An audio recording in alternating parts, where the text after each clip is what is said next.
பிதா குமாரன் பரிசுத்தாவின் திரியேக நாம நம்மை ஆசத்து காப்பதாக. ஆமேன். ஆண்டவரை நோக்கி நாம் ஜெபம் செய்வோம். கிருபை இறக்கமுள்ள நல்ல ஆண்டவரை ஆஸ்வதிக்கூடியவரே, உமது பிறப்பினுடைய செய்தியை நாங்கள் கேட்பதற்காக ஆயத்தப்படக்கூடிய சூழ்நிலையிலே இந்த வெள்ளிக்கிழமை மாலையிலே ஆண்டவராக உமது பரிசுத்த பிரசன்னத்தை உணர்ந்தவர்களாக நீர் எங்களுக்கு அருளக்கூடிய சத்தியத்தை நாங்கள் கேட்கும்படி நாங்கள் ஒருமித்து கூடி வந்திருக்கின்றோம். ஆண்டவராக உமது கிருபை எங்களுக்கு தாங்கட்டும். பொழுது சாய்ந்த அந்த நேரம் ஆயிற்று. யார் இன்றைக்கு போவோம் ஆண்டவரே. நித்திய ஜீவவசனங்கள் உங்களிடத்தில் உண்டாயிருக்கிறது. ஆண்டவராக நீதாமே எங்களோடு பேசும்போது என்னுடைய இருதயங்கள் கொழுந்து விட்டு எரிய உதவி செய்தலும் அந்த பசுத்த பிரசனத்தை உணர்ந்தவர்களாக இந்த இடத்தை விட்டு செல்ல எங்களுக்கு உதவி செய்வாங்க. அது இயேசு கிறிஸ்துவின் பாதம் கெஞ்சி கொண்டாடுகிறோம் சுவாமி. ஆமீன். இந்த ஆலய ஆராதனைக்கு ஆரம்பமாக கர்த்தருடைய நாமத்துக்கு புகழ்ச்சி உண்டாக்கொண்டமாகவும் ஜெபமாலை கீர்த்தனை 58வது கீர்த்தனை பாடுவோம். கீர்த்தனை எண் 58. ஆரிவர் ஆராரோ இந்த அவனியோர் மாதிடமே, ஆனடை குளிரிலே மௌனமாய் உதித்த இவ்வற்புத பாலகனார். 58வது கீர்த்தனை.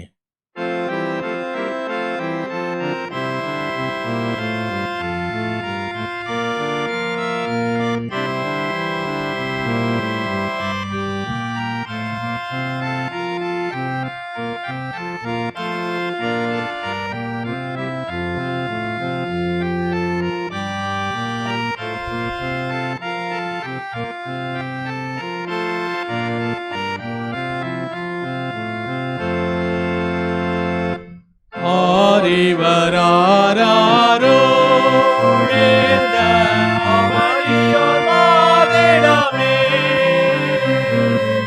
ஆனடை குளிரிடை மௌனமாய் உதித்த இவ்வற்புத பாலகனார். ஆனடை குளிரிடை மௌனமாய் உதித்த இவ்வற்புத பாலகனார். பாருருவாகும் முன்னே இருந்த பரம்பொருள் தானே வரும், சேலுடன் போவிவானவை பொருள் யாவையும் சிருஷ்டித்தமாவனரோ, சீருடன் அவை பொருள் யாவையும் சிருஷ்டித்தமாவலரோ. மேசியாயிவரானோ நம்மை மீட்டிடும் நரகோனோ, ஆசையாய் மனிதருக்காய் மறித்திடும் அதி அன்புள்ள மனசானோ, ஆசையாய் மனிதருக்காய் மறித்திடும் அதி அன்புள்ள மனசானோ. தீர்த்திக்கு தீங்கனியோ நமது தேவனின் கண்மணியோ, மேத்தவை உலகிருள் நீக்கிடும் அதிசயமேவியவே நொடியோ, மேத்தவை உலகிருள் நீக்கிடும் அதிசயமேவியவே நொடியோ. பட்டத்து துரை மகனோ நம்மை பண்புடன் ஆள்பவனோ, காட்டளை மீறிடு யாவர்க்கும் மன்னிப்பு காட்டிடும் தாயகனோ, காட்டளை மீறிடும் யாவர்க்கும் மன்னிப்பு காட்டிடும் தாயகனோ.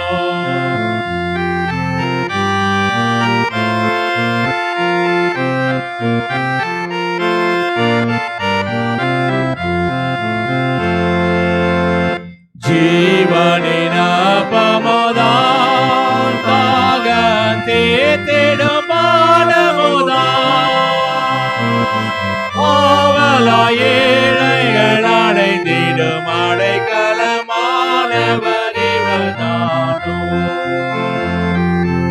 ஆவலாய் ஏழைகள் அடைந்திடும் அடைக்கலமானவர் இவர்தானோ.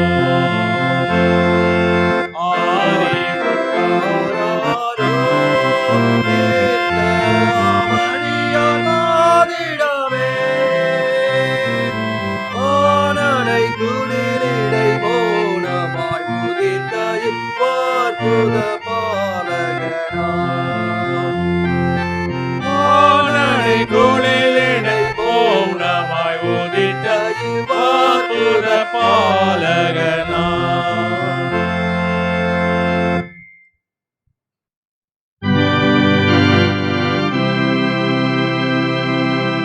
கர்த்தரானவர் உங்களோடு இருப்பாராக.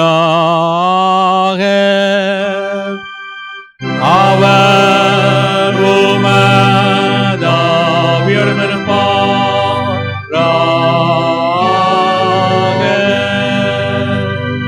பிரார்த்தனை செய்வோமாக. சர்வ வல்லமையுள்ள நித்திய பராபரனே, கிருபையும் தயவுமுள்ள பிதாவே, தேவர்களுக்கு ரட்சிப்புண்டாகும் திருவசனத்தை கட்டளையிட்டு அதில் திருச்சித்தத்தை கரையேறும் வழியை எங்களுக்கு தெளிவாய் வெளிப்படுத்தின உமக்கு ஸ்தோத்திரம் செலுத்துகின்றோம். தேவனுக்கு கிருபாகாட்சமை நோக்கி பார்த்து உம்முடைய திருவசனத்தை அடங்கிய உச்சிதமான போதங்களுக்கு நன்றாய் தெரிய பண்ணவும், நம்முடைய திருவசனத்தை பரிசுத்தமாக எண்ணிக்கொண்டதை கவனமாக கேட்டு படித்து அதை கேட்டபடி செய்து நடக்கும் ஆவியினுடைய வரங்களை தந்தல்ல வேண்டும் என்று முதல் நேசக்குமான கத்திரமாகிய இயேசு கிறிஸ்துவின் மூலமாய் உம்மை வேண்டி கொள்ளுகிறோம் சுவாமி.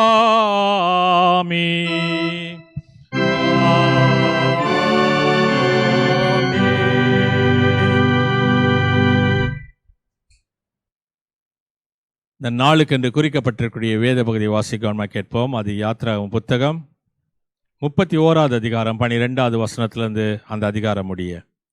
யாத்ராகமம் 31:12வது வசனம் தொங்கி. மேலும் கர்த்தர் மோசேயினிடத்தில், நீ இஸ்ரவேல் புத்திரரை நோக்கி, நீங்கள் என் ஓய்வு நாளை ஆசரிக்க வேண்டும். உங்களை பரிசுத்தப்படுத்துகிற கர்த்தர் நான் என்பதை நீங்கள் அறியும்படிக்கு இது உங்கள் தலைமுறை தோறும் எனக்கும் உங்களுக்கும் அடையாளமாக இருக்கும். ஆகையால் ஓய்வு நாளை ஆசரிப்புகளாக, அது உங்களுக்கு பரிசுத்தமானது. அதை பரிசுத்த குலைச்சலாக்குகிறவன் கொலை உண்க கடவன். அதில் வேலை செய்கிற எந்த ஆத்மாவும் தன் ஜனத்தின் நடுவில் இராதபடிக்கு அறுப்புண்டு போவான். 6 நாளும் வேலை செய்யலாம், 7ஆம் நாளோ வேலை ஓய்ந்திருக்கும் ஓய்வு நாள். அது கர்த்தருக்கு பரிசுத்தமானது. ஓய்வு நாளில் வேலை செய்கிறவன் எவனும் கொலை செய்யப்பட வேண்டும். ஆகையால் இஸ்ரவேல் புத்திரர் தங்கள் தலைமுறை தோறும் ஓய்வு நாளை நித்திய உடன்படிக்கையாக ஆசரிக்கும்படி அதை கை கொள்ள கடவர்கள். அது என்றென்றைக்கும் எனக்கும் இஸ்ரவேல் புத்திரருக்கும் அடையாளமாயிருக்கும். 6 நாளுக்குள்ளே கர்த்தர் வானத்தையும் பூமியையும் உண்டாக்கி 7ஆம் நாளில் ஓய்ந்திருந்து பூரித்தார் என்றார். சீனாய் மலையில் அவர் மோசேயோடு பேசி முடித்த பின் தேவனுடைய விரலினால் எழுதப்பட்ட கற்பலகை ஆகிய சாட்சியின் 2 பலகையை அவனிடத்தில் கொடுத்தார் என்பது வாசிக்க முடியாது தெரிந்து கொள்ளப்பட்ட வேத பகுதி வாசிக்கப்பட்டு முடிந்தது. கர்த்தர் தாமே இந்த வசனங்களை நமது இருதயங்களில் நித்திய ஜீவனுக்கென்று திடமளித்து காப்பாராக. ஆமேன். நாம் உலகம் எங்கும் உள்ள சகல கிறிஸ்துவ மக்களோடு ஒருங்கிணைந்தவர்களாய் நமது விசுவாசத்தை அப்போஸ்தலர் விசுவாச பிரமாணத்தின் மூலம் பயபக்தியோடு அறிக்கை செய்வோம். பரலோகத்தையும் பூலோகத்தையும் படைத்த சர்வத்துள்ள பிதாவாகிய பிராமணனை விசுவாசிக்கின்றேன். அது ஒன்றான குமாரனாகிய இயேசு கிறிஸ்துவை விசுவாசிக்கிறேன்.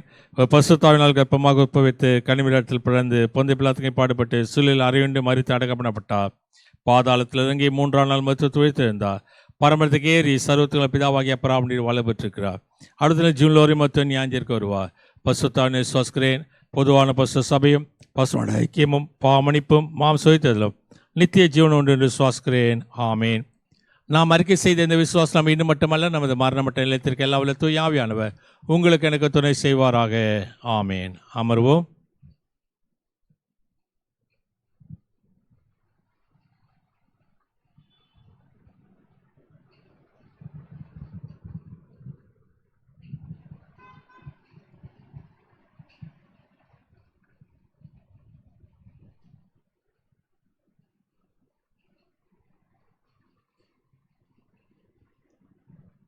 மீண்டுமாக கடவுளுடைய நாமத்தை நாம் மகிமைப்படுத்தக்கூடியவர்களாக அருளுரைக்கு நம்மை ஆயத்தம் பண்ணு வணக்கமாக. ஞானப்பாட்டு புத்தகத்திலே 310வது ஞானப்பாட்டை பாடுவோம். ஞானப்பாட்டு எண் 310. கேள் ஜென்மித்த ராயர்க்கே விண்ணில் துத்தியம் ஏறுது, அவர் பாவநாசக சமாதானக்காரர். மன்னோர் யாரும் எழுந்து விண்ணோர் போல் கெம்பீரித்து பெத்லகேமில் கூடுங்கள், ஜென்ம செய்தி கூறுங்கள். கேள் ஜென்மித்த ராயர்க்கே விண்ணில் துத்தியம் ஏறுது. 310வது ஞானப்பாட்டை பாடும்போது அருளுரைக்கென்று நம்மை ஆயத்தம் செய்து கொள்வோம்.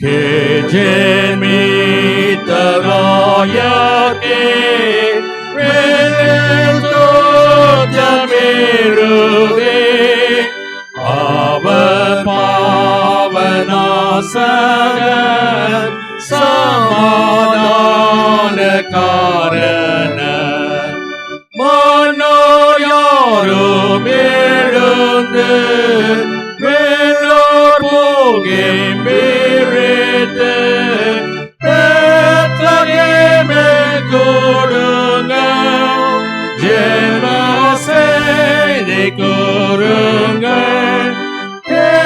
ஜமித்தராயகே வேனில் தோத்தியமிருதே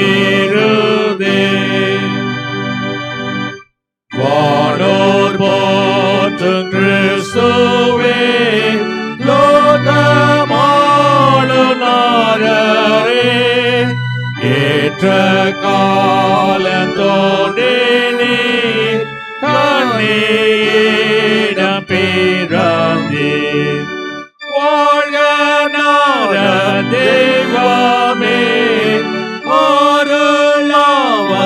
அருளாவதாரமே வேறு வேளாண்பான் ஆரில் வாந்தில் வாந்தனான்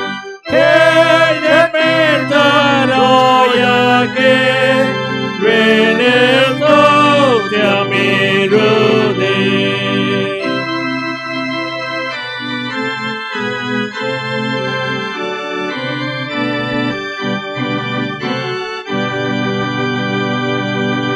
வாழ்க சாந்த பிரபுவே வாழ்க நீதி சூரியனே மீட்பராக வந்தவர் ஒளி ஜீவன் தந்தவர் மாயை மாயை வெறுத்து ஏழை கோலம் எடுத்து சாமை நல்ல பிறந்தே மாறு ஜென்மமளித்தே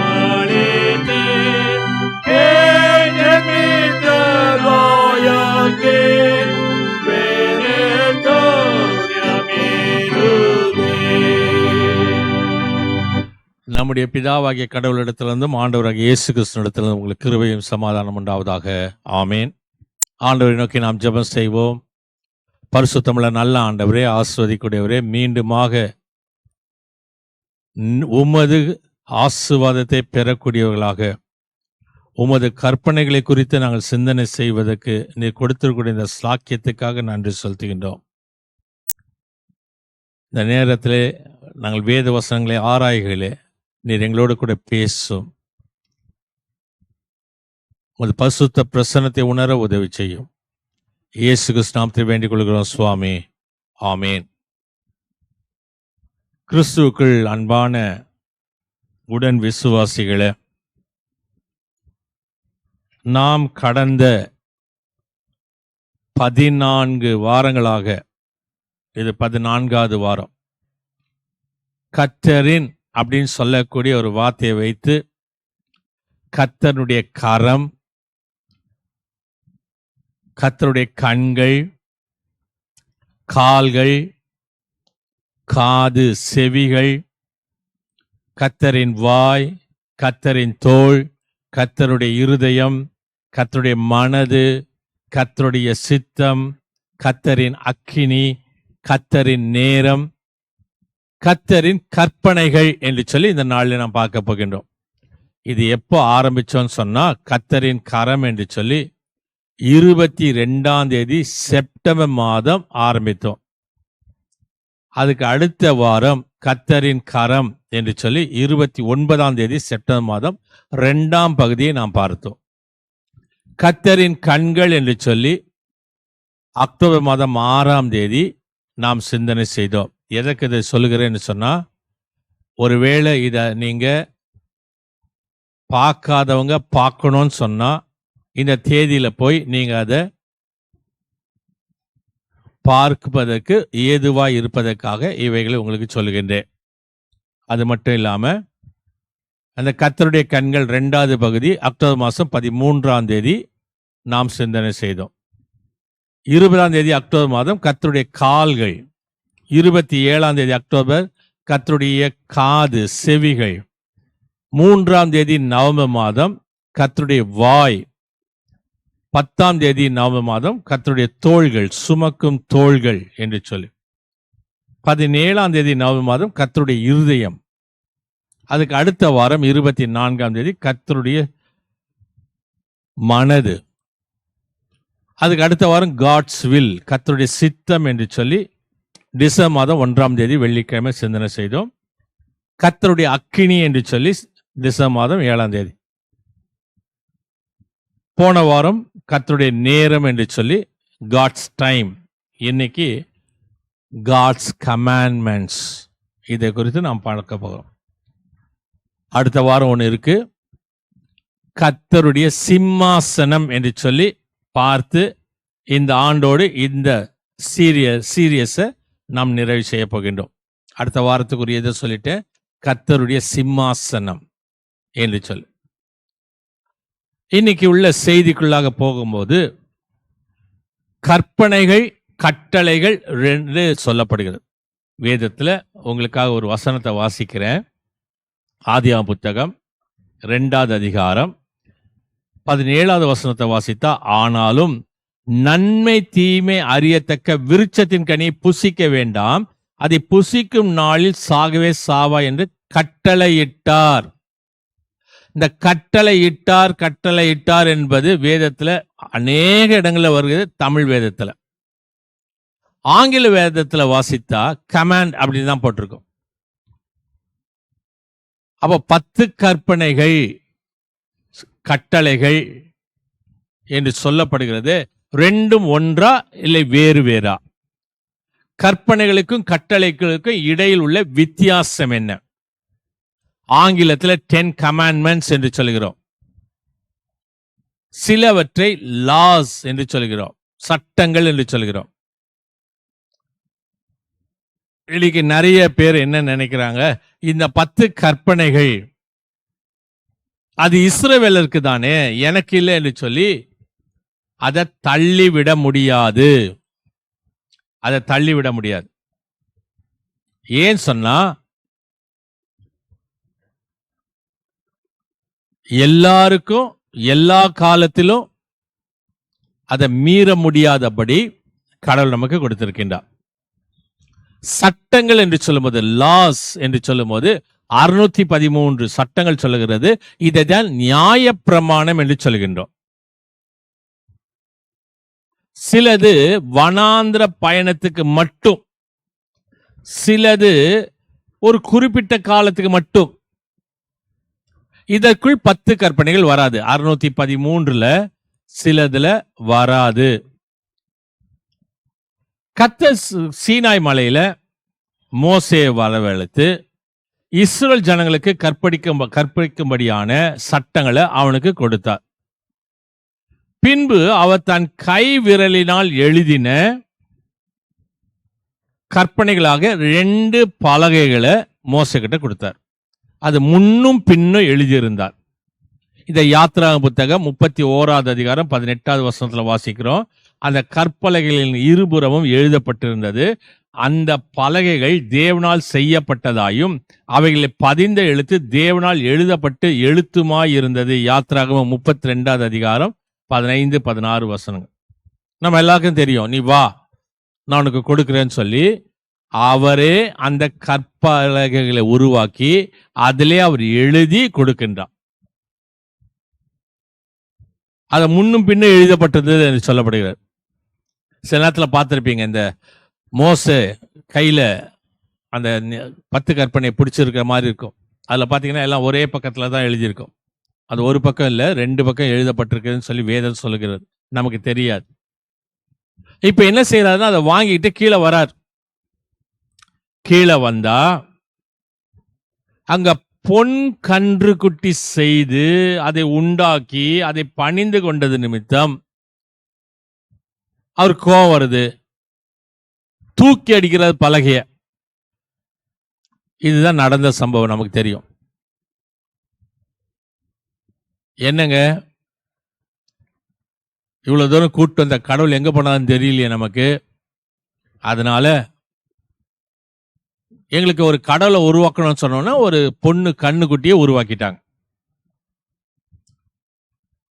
அந்த பலகைய மலை அடிவாரத்தில் தூக்கி எறிந்து அதை உடைத்து போட்டான் என்று சொல்லி யாத்ரா புத்தகம் 32வது அதிகாரம் 19வது வசனம் சொல்லுகிறார்.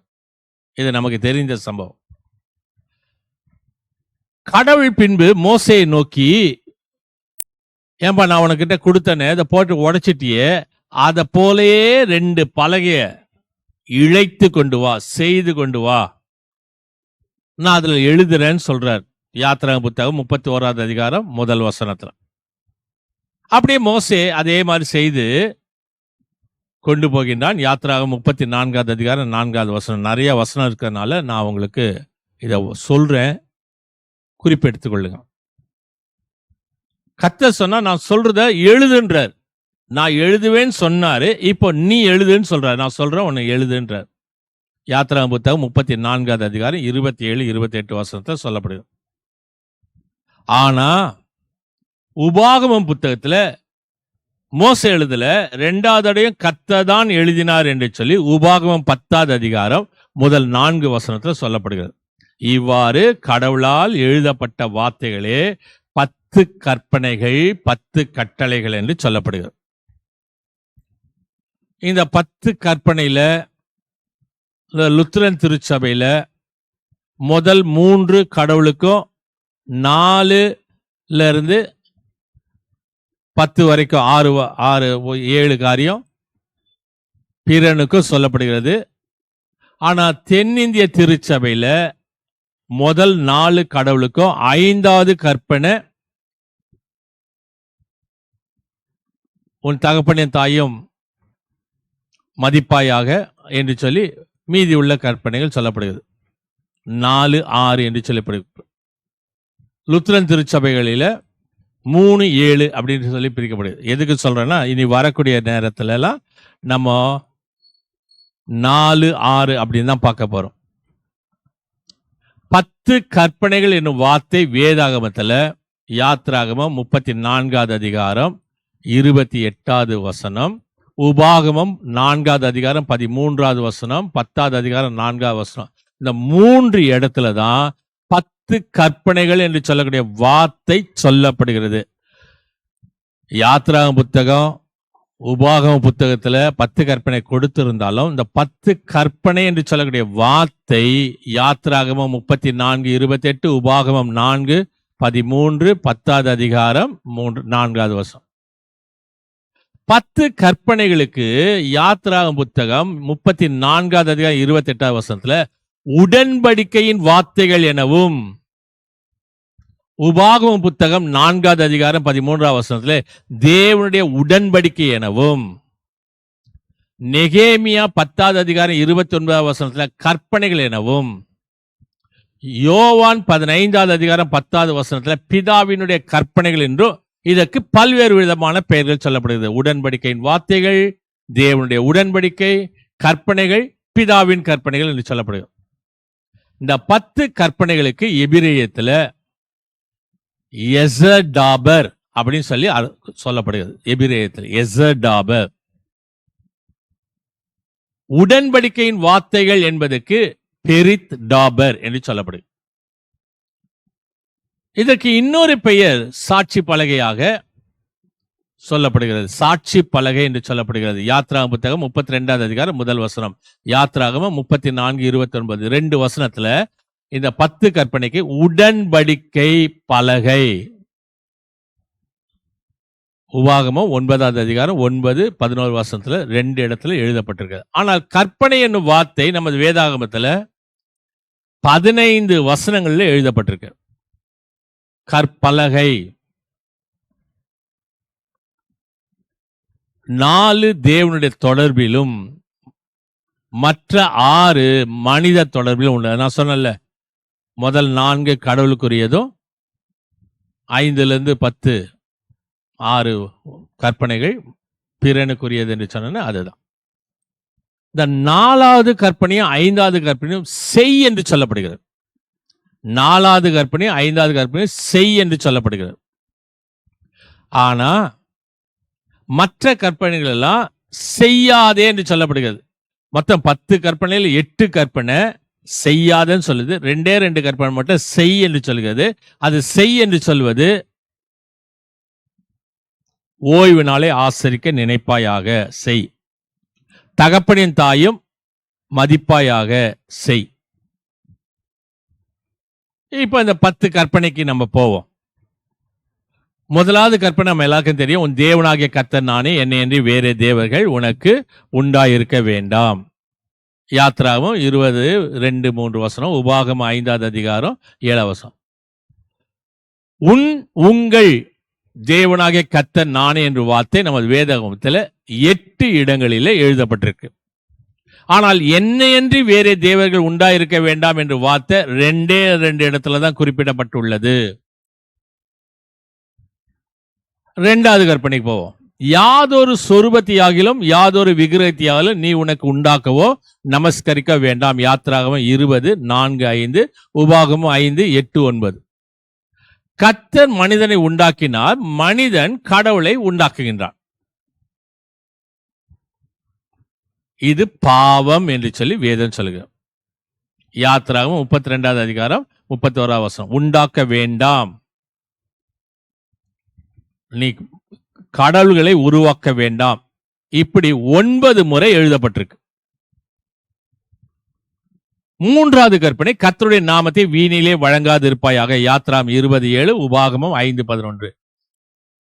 வீணிலே என்று சொன்னா என்ன அர்த்தம் சொன்னா, தவறாக பயன்படுத்துதல் என்று சொல்லி பொருள். தவறாக பயன்படுத்துதல் என்று சொல்லி பொருள். 4வது கற்பனை, ஓய்வு நாளை பரிசுத்தமாய் ஆசரிக்க நினைப்பாயாக. யாத்ராம் 20:8, உபாகமம் 5:12. இது வேதாகமத்துல 8 இடங்களில வசனங்களிலே குறிப்பிடப்பட்டிருக்கு. ஓய்வு நாளை பரிசுத்தமாய் ஆசரிக்க நினைப்பாயாக. 5வது கற்பனை, உன் தகப்பனே உன் தாயையும் கனம் பண்ணுவாயாக. யாத்ராகம் 20:12, உபாகமம் 5:16. இது பழைய ஏற்பாட்டில் 2 வசனங்களிலும் புதிய ஏற்பாட்டில் 6 வசனங்களிலும் சொல்லப்பட்டிருக்கிறது. அப்பா அம்மாவை மதிக்கணும். 6வது கற்பனை, கொலை செய்யாதிருப்பாயாக. யாத்ராம் 20:13, உபாகமம் 5:10. புதிய ஏற்பாட்டில் சகோதரனை பகைக்கிறவன் மனுஷ கொலைபாதகன் என்று சொல்லப்படுகிறது. 1 யோவான் 3வது அதிகாரம் 15வது வசனம் அதை தெளிவாய் சொல்கிறது. 7வது கற்பனை, விபச்சாரம் செய்யாதிருப்பாயாக. யாத்ராகமம் 20:14, உபாகமம் 5:18. கர்த்தரை விட்டு விக்கிரகங்களை உலகத்தை சேவிப்பதை வேதம் விபச்சாரத்துக்கு ஒப்பீடு செய்கிறது. கர்த்தரை விட்டு விக்கிரகங்களையும் உலகத்தையும் சேவிப்பதை வேதம் விபச்சாரத்துக்கு ஒப்பீடு செய்கிறது. 8வது கற்பனை, களவு செய்யாதிருப்பாயாக. யாத்ராகமம் 20:15, உபாகமம் 5:19. பிறனுக்குரிய ஒன்றை அவனுடைய அனுமதி இல்லாமல் தெரியாமல் எடுப்பதுதான் களவு என்று சொல்லி புரிந்து கொள்ள வேண்டும். கர்த்தருக்குரிய கனத்தையும் மகிமையும் நாம் எடுத்துக்கொண்டால் அதற்கும் களவு என்று சொல்லிதான் பெயர். அதனால்தான் பரமண்டலக்க ஜபத்துக்கு சொல்லும் போது எல்லா மகிமையும் கனமும் உமக்கே உண்டாயிருக்கட்டும், எங்களுக்கு கிடையாது என்று சொல்லப்படுகிறது. 9வது கற்பனை, பொய் சாட்சி சொல்லாதிருப்பாயாக. யாத்ராகமம் 20வது அதிகாரம் 16வது வசனம், உபாகமம் 5:10. பொய் சாட்சிக்காரன் பொய்களை ஊதுகிறான் எனவும் வஞ்சகத்தை வெளிப்படுத்துகிறான் எனவும் நீதிமொழிகள் 14:9, 12வது அதிகாரம் 17வது வசனம் சொல்லுகிறது. பொய் சாட்சிக்காரன் ஆக்கினைக்கு தப்பான், அவன் கெட்டு போவான் என்று சொல்லி நீதிமொழிகள் 10:9, 21, 28 வசனத்துல படிக்கிறோம். பொய் சாட்சி சொல்லாதே. இந்த பொய் சாட்சி சொல்லாதே என்று சொல்லக்கூடிய இந்த வார்த்தை வேதத்துல 7 வசனங்கள்ல சொல்லப்படுகிறது. வேற இடத்துல 7 இடங்களை குறிப்பிட சொல்லப்படுகிறது. 10வது கற்பனைக்கு வருவோம்.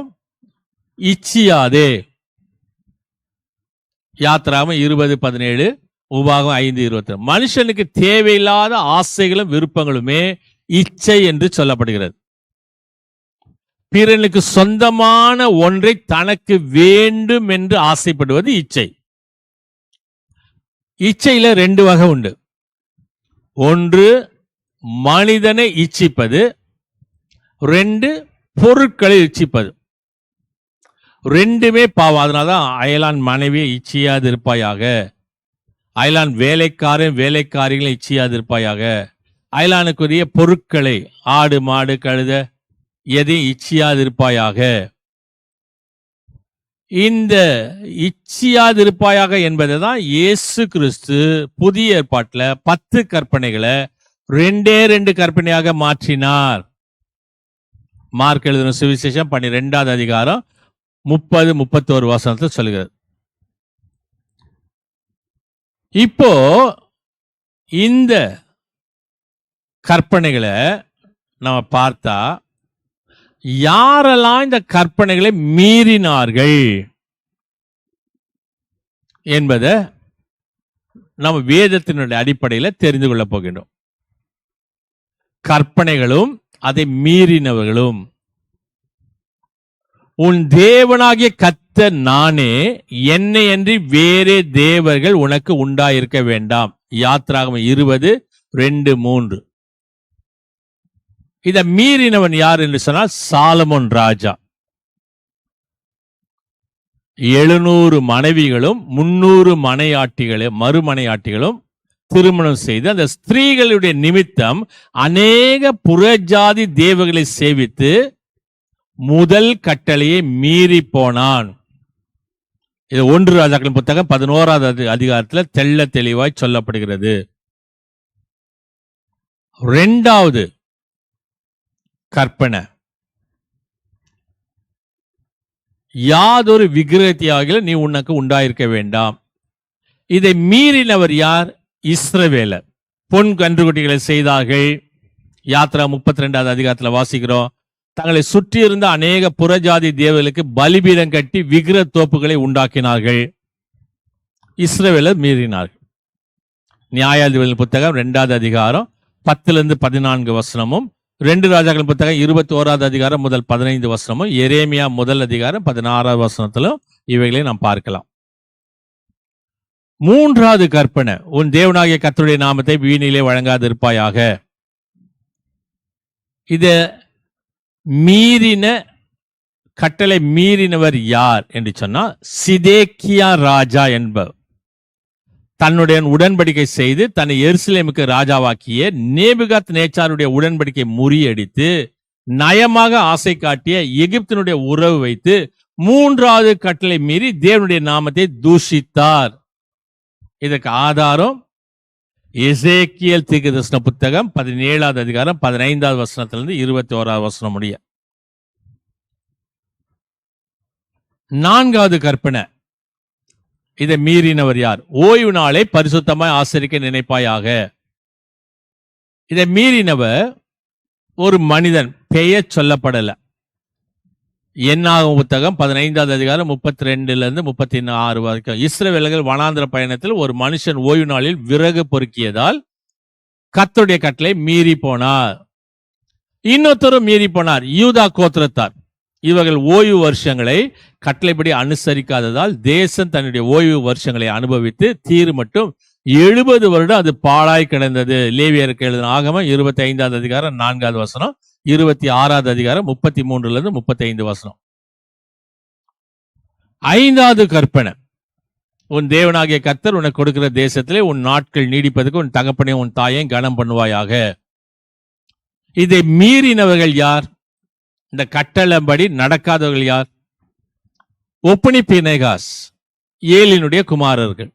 இவர்கள் இருவரும் தன்னுடைய தகப்பனுடைய சொல்லை கேளாமல் பரிசுத்த ஸ்தலத்தில் தவறுகள் செய்து கட்டளைகள் மீறினார்கள். 1 சாமுவேலின் புத்தகம் 2வது அதிகாரம் 12:23-24-25. 6வது கற்பனை, கொலை செய்யாதிருப்பாயாக. இதை மீறினவர் யார்? அபிமெலேக்கு தன் தகப்பனாகிய எருபாகாலின் குமாரர் 70 பேரை ஒரே கல்லின் மேல் கொலை செய்து கட்டளையை மீறினான். அபிமெலேக்கு. நியாயாதிபதிகளின் புத்தகம் 9வது அதிகாரம் 5வது வசனம் 56வது வசனம். 7வது கற்பனை, விபச்சாரம் செய்யாதிருப்பாயாக. இந்த கட்டளை மீறினது யார்?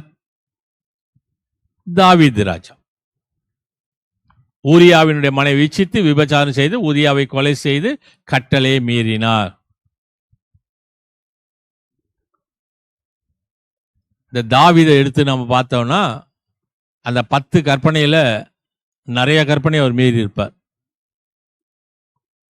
8வது கற்பனை, களவு செய்யாதிருப்பாயாக.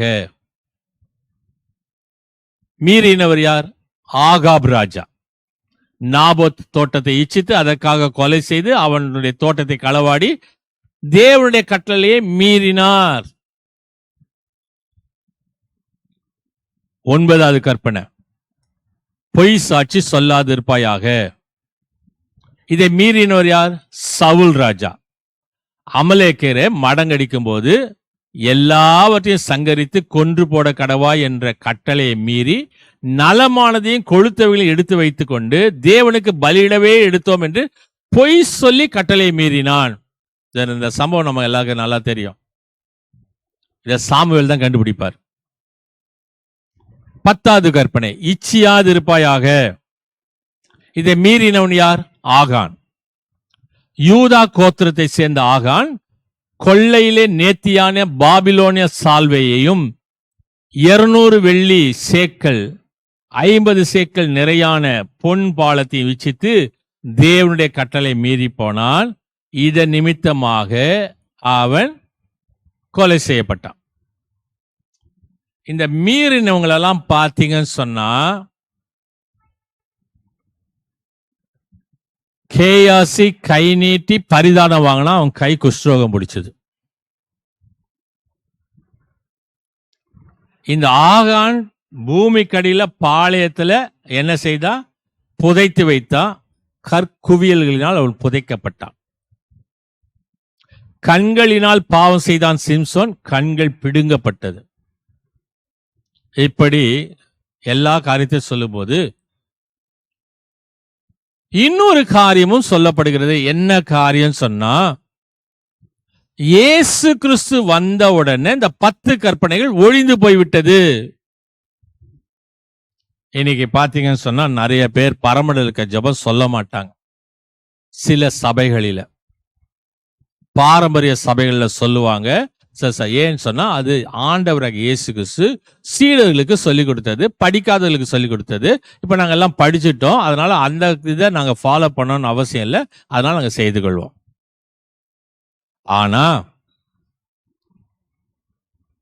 இதற்கு இன்னொரு காரியம் சொல்லப்படுகிறது. பரிசுத்த பவுல் அப்போஸ்தலன் சொல்லுகிறார், பழையவைகள் எல்லாம் ஒழிந்து போயின, எல்லாம் புதிதாயின, அதனால எல்லாம் புதுசா மாறிடுச்சு, அதனால 10 கற்பனைகள் வேண்டாம். எபிரேய நிருபத்துல வாசிக்கும் போது உன் இருதயத்துல நான் எழுதுவேன், ஆகவே கர்த்தருடைய பலகை அல்ல, அது இருதயத்தில் எழுதப்படுகிறது என்று சொல்லி 10 கற்பனையை ஒதுக்கினோம், வேண்டாம். ஏன்னு சொன்னா அதை விட மேலான கற்பனைகளை ஆண்டவராக இயேசு கிறிஸ்து கொடுத்துட்டார் அப்படின்னு சொல்லிட்டு 10 கற்பனைகளை விட உயர்வான 2 கற்பனைகள். இதைதான் திருத்துவ பண்டிகையில பின்னாடி வந்த ஞாயிற்றுக்கிழமையில அன்பு குறித்து பேசும்போது 613 கட்டளையெல்லாம் எங்களால் கடைபிடிக்க முடியாதுங்க அப்படின்னு சொல்லி அது 15ஆம் மாறி, அது 5ஆம் மாறி, அது 3ஆம் மாறி, அது 2ஆ வந்தது என்று சொல்லி நாம் பார்த்தோம்ல. அத போல மத்தேயு எழுதின சுவிசேஷம் 22வது அதிகாரம் 37 40 வசனத்தை வாசித்தா, இயேசு அவனை நோக்கி, மத்தேயு 22:37 40, இயேசு அவனை நோக்கி, உன் தேவனாகிய கர்த்தரிடத்தில் உன் முழு இருதயத்தோடும் உன் முழு ஆத்மாவோடும் உன் முழு மனதோடும் அன்பு கூர்வாயாக. இது முதலாம் பிரதான கற்பனை. இதற்கு ஒப்பாயிருக்கிற 2ஆம் கற்பனை என்னவென்றால், உன்னிடத்தில் நீ அன்பு கூறுவது போல பிறரிடத்திலும் அன்பு கூறுவாயாக என்பதே. இவ்விரண்டு கற்பனைகளில் நியாயப்பிரமாணம் முழுமையும் தீர்க்கதரிசனங்களும் அடங்கி இருக்கிறது என்று சொன்னார். அதனால இந்த 10 கற்பனை இதுக்குள்ள அடங்கிடுச்சு. நான் சொன்ன முதல் 4, அந்த முதல் 4ம் உன்னிடத்தில் அன்பு கூறுவது போல முழு ஆத்மாவோடு, முழு மனதோடு, முழு இருதயத்தோடு உன் தேவனிடத்தில் அன்பு கூறு என்று சொல்லப்பட்டு. இரண்டாவது கற்பனை, உன்னிடத்தில் அன்பு கூறுவது போல பிறனிடத்தில் அன்பு கூறு. இந்த சூழ்நிலையில 10 கற்பனைகளும் முழுமையும் நியாயப்பிரமாணம் 613 தீர்க்கதரிசனங்களும் எல்லாம் அடங்கி இருக்குது. புதிய உடன்படிக்கையில உள்ள கற்பனைகள் கடைபிடிப்பது கடுமையானது. எப்படி அப்படின்னு சொன்னா, விபச்சாரம் செய்யாதிருப்பாயாக மட்டும்தான் சொல்லப்பட்டிருக்கு 10 கற்பனையில. ஆனா புதிய உடன்படிக்கையில சொல்லப்படக்கூடிய ஆண்டவராக இயேசு கிறிஸ்து சொல்வது, உன் மனைவியை நேசிப்பாயாக. உன் மனைவியை நேசித்தா விபச்சாரம் செய்ய மாட்ட. விபச்சாரம் செய்யாதிருப்பாயாக தனித்தனியா பிச்சு பிச்சு பிச்சு எல்லாம் போடல. உன் மனைவி மீது அன்பு கூறுவாயாக அப்படின்னு சொல்லிட்டு, ஒரு பெண்ணை தப்பா பார்த்தாலுமே, பார்க்கிற பார்வையிலேயே தப்பா பார்த்தாலுமே, நீ அவளோடு கூட விபச்சாரம் செய்த ஆயிற்று. மத்தேயு 5:26. அப்போ அந்த 10 கற்பனையில் இருக்கக்கூடிய விபச்சாரம் செய்யாதிருப்பாயாக என்பது பெரிய கற்பனையா, இல்ல இது பெரிய கற்பனையா? அதே போல இன்னொரு காரியத்தை சொல்லப்படுகிறது, கொலை செய்யாதிருப்பாயாக. 10 கற்பனையை விட உயர்ந்ததாக சொல்லப்படக்கூடிய இந்த புதிய உடன்படிக்கையினுடைய இந்த 2 கற்பனையில, பிரதான கற்பனைகளில, உன் சகோதரனை நியாயமில்லாமல் முட்டாள், மூடனே, சீ அப்படின்னு சொல்றவன் எரி நரகத்துக்கு ஆளாயிருப்பான். வார்த்தையாலே கொண்டு சாகடிச்சிருது. கொலை செய்ய வேண்டும் என்று அல்ல, வார்த்தையினாலே, வாயினாலே ஒருவனை கொன்று விடுவது, அதை செய்யாதே என்று சொல்லும். ஆகவேதான் கர்த்தர் கொடுத்த இந்த கற்பனைகள், இயேசு அதை சுருக்கி, நீ 10 கடைபிடிக்கலன்னா கூட பரவாயில்ல, இந்த 2ஆவது கடைபிடி என்று சொல்கின்றார். அந்த 2க்குள்ள எல்லாமும் அடங்கி இருக்கிறது. இன்னொரு காரியம் கேட்கலாம், ஏன் இந்த கற்பனை எல்லாம் கொடுக்கணும்? நீங்க ரோட்ல போறீங்க, அந்த ரோட்ல ரொம்ப வருஷமா போய்கிட்டு இருக்கீங்க. ஆரம்பத்தில் அந்த ரோடு எப்படி இருந்தது? இந்த பக்கமும் போனாங்க, அந்த பக்கமும் போனாங்க, எதுவுமே இல்லை. அது காலகட்டத்துக்கு, கொஞ்ச காலத்துக்கு பிறகு என்ன செஞ்சாங்க? நடுவுல ஒரு சென்டர் மீடியன் சொல்லிக்கொண்டு ஒரு பிரிவினை உருவாக்குனாங்க. இந்த பக்கம் போறவங்க லெஃப்ட்ல போறவங்க இப்படி போனோம், அந்த சைடு போறவங்க இந்த லெஃப்ட்ல போகணும். அங்க இருக்கவங்க இப்படி வர முடியாது, இங்க இருந்து அப்படி வர முடியாது. அதுக்கு பிறகு என்ன நடந்தது? அந்த ரோட்ல ஒரு இடத்துல சிக்னல் வைத்தாங்க, நின்று போகிறதுக்கு. இந்த ஆரம்பத்தில் இருந்துச்சா? எப்போ மனிதன் சட்ட திட்டங்களை தனக்கென்று உணர்ந்து மதிக்கலையோ, அப்போ அவனுக்கு சட்ட திட்டங்களை உருவாக்கப்படுகிறது. அப்படிதான் இந்த சட்ட திட்டங்கள் இந்த இஸ்ரவேலருக்கோ நமக்கும் அது காலாகாலத்துக்கு கொடுக்கப்பட்டது. அது கொடுக்கப்பட்டவைகள். இன்னைக்கு நம்ம என்ன செய்யறோம்னா, இந்த சட்டத்திட்டத்தை எடுத்த உடனே டக்குன்னு என்ன சொல்றோம்னா, பன்றிகறி சாப்பிடலாமா, போர்க் சாப்பிடலாமா, எடுத்தோன்னா அதான் நம்ம மனசுல வருது. பீஃப் சாப்பிடலாமா? 10 கற்பனைக்குள்ள இதெல்லாம் வராது. ஆனா 613 சட்டத்துக்குள்ள வரும். ஏன்னு சொன்னா, உணவு என்பது ஆரோக்கியம் சம்பந்தப்பட்ட கட்டளைகள். இன்னைக்கு சொரா மீன் சாப்பிடலாமா?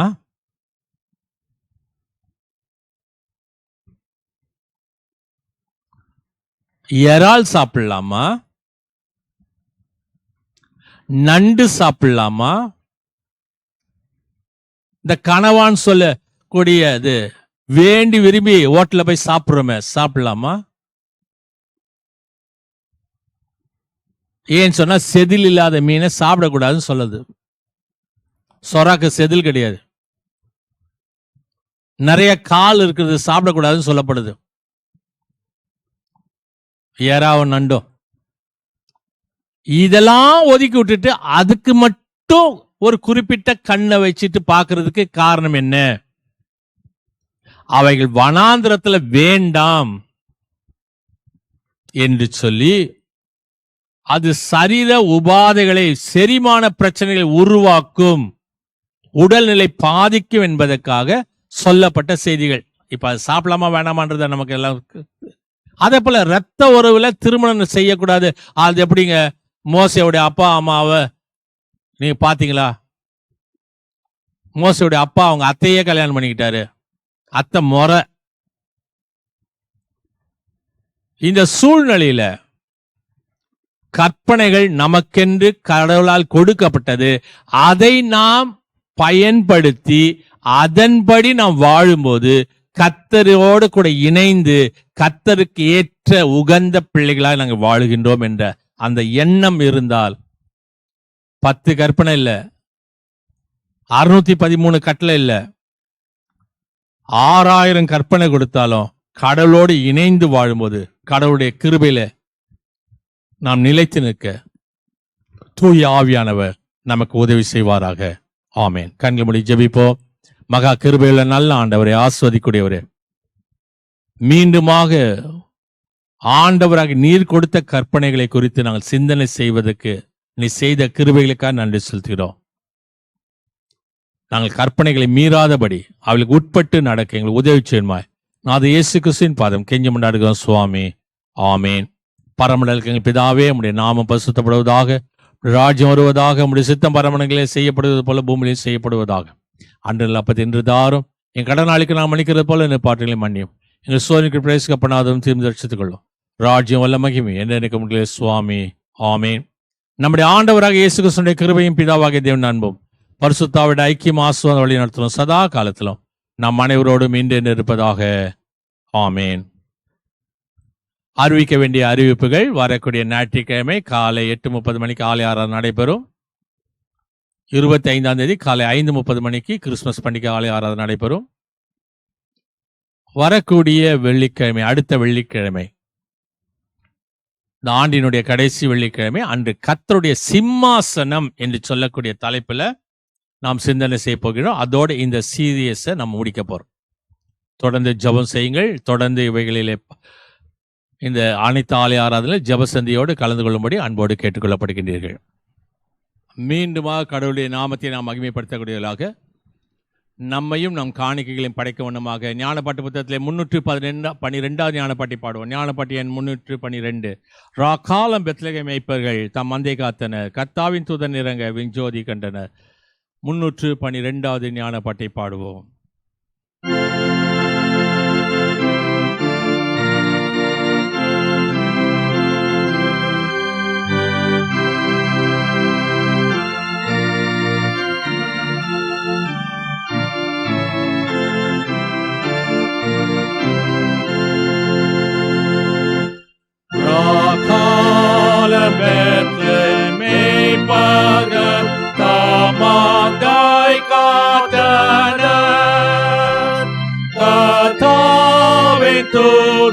தூதனிறங்க விஜோதி கண்டன அவர்களாச்சம் கொள்ளவும் விண்தூதந்திகளே எல்லோருக்கும் சந்தோஷமா நற்செய்தி கூறுவே. தாவீதின் வம்சம் ஊரிலும் கிறிஸ்துநாதனாம் பூலோகத்தாக்கு ரட்சகர் வீராய்க்கு பிறந்தார். பிதுகளான யாழமோ மோனானை மீது காந்தாய் பொதிந்த கோலமாய் காண்பேன் என்றுரைத்தான் அச்சானமே வேணோராம் கூட்டத்தான் ஆத்துதனோடு தோன்றியே கர்த்தாவை போற்றினான்.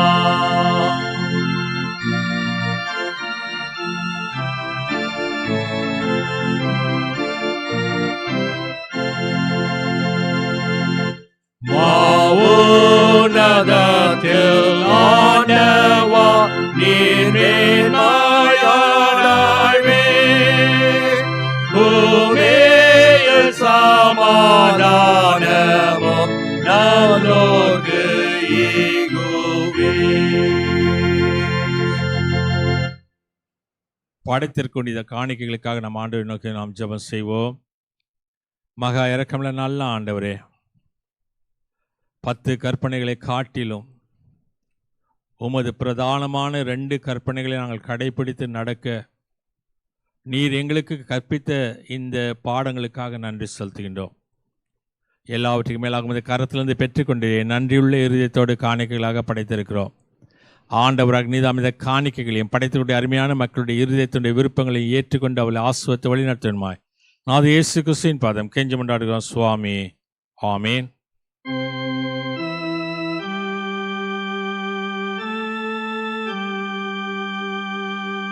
கர்த்தாவே, உமது சத்தியங்களை பரிசுத்தமாக்கு, உமது வசனமே சத்தியம். அல்லேலூயா. பிரார்த்தனை செய்வோமாக. கர்த்தாவாகிய பரபிரபுவாகிய இயேசு கிறிஸ்துவின் பிதாவே, தேவனுடைய அளவில்லாத இரக்கத்தின்படி உமது வசனத்தை எங்களுக்கு கொடுத்து அதை கொண்டு எங்களுக்கு ஒரு சபையாக கூட்டி சேர்த்து வளர்த்து வருகிற உடைய பிதாவான தயவுக்காக உமக்கு ஸ்தோத்திரம் செலுத்துகின்றோம். நம்முடைய திவ்ய வசனத்தை நன்றி அறிந்த மனதோடு ஏற்றுக்கொண்டு எங்களுடைய நடக்கதை கொத்ததாக்கி விசுவாச நம்பிக்கையிலும் சிநேகத்திலும் மென்மேலும் வளர்ந்து கடைசியிலே நித்திய மோட்சத்தை அடைய தேவனுக்கு பரிசுத்தாவை கொடுக்க வேண்டும் என்று உமது நேசகுமாரனாக எங்கள் நாதர் இயேசு கிறிஸ்துவின் மூலமாய் உம்மை வேண்டி கொள்ளுகிறோம் சுவாமி.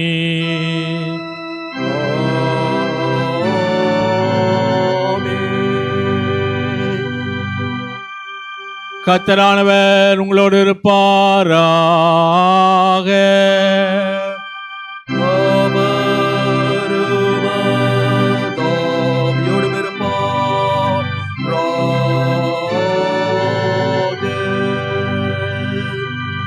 கர்த்தரானவர் உன்னை ஆசீர்வதித்து உன்னை காப்பாராக.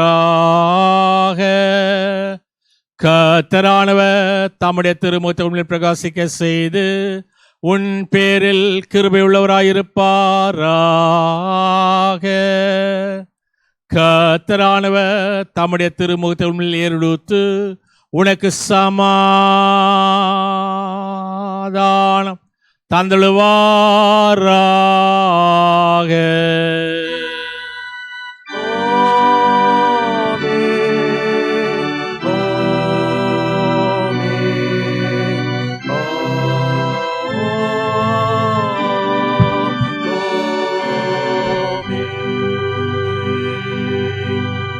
துதி பாடலாக 308வது ஞான பாட்டின் முதல் சரணத்தை பாடுவோம். கிறிஸ்தோரே எல்லாரும் களி கூர்ந்து பாடி ஓ பெத்லகேம் ஊருக்கு வாருங்கள், தூதரின் ராஜா மீட்பராக பிறந்தார், நமஸ்கரிப்போமாக நமஸ்கரிப்போமாக நமஸ்கரிப்போமாக. 308வது ஞான பாட்டின் முதல் சரணம்.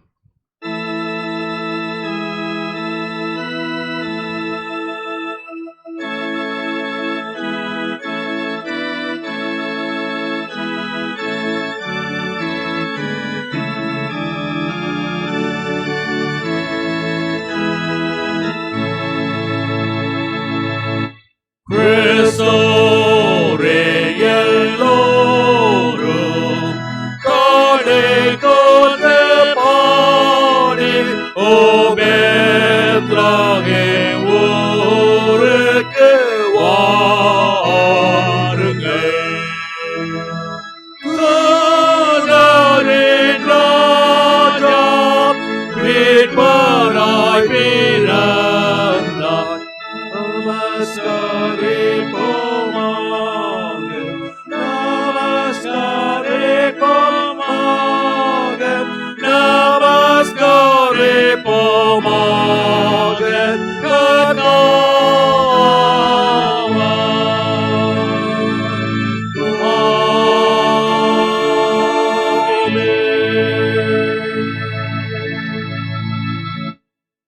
என் ஆத்துமாவே கர்த்தரை ஸ்தோத்திரி, என் முழுவலுமே அவருடைய பரிசுத்த நாமத்தை ஸ்தோத்திரி.